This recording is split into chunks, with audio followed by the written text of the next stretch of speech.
Merhaba arkadaşlar, yepyeni haberlerle karşınızdayız. Burak Özçivit ve Fahriye Evcen Bodrum'da yaz sezonunu açtı.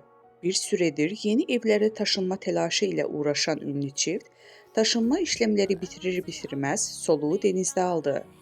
Gün doğumunda bir otelin plajında görüntülenen ünlü çift hem yorgunluk attı hem de adeten aşk tazeledi. Ünlü çift sabahın erken saatlerinde plaja geldi. Baş başa kahvaltı yaptıktan sonra sahile indi.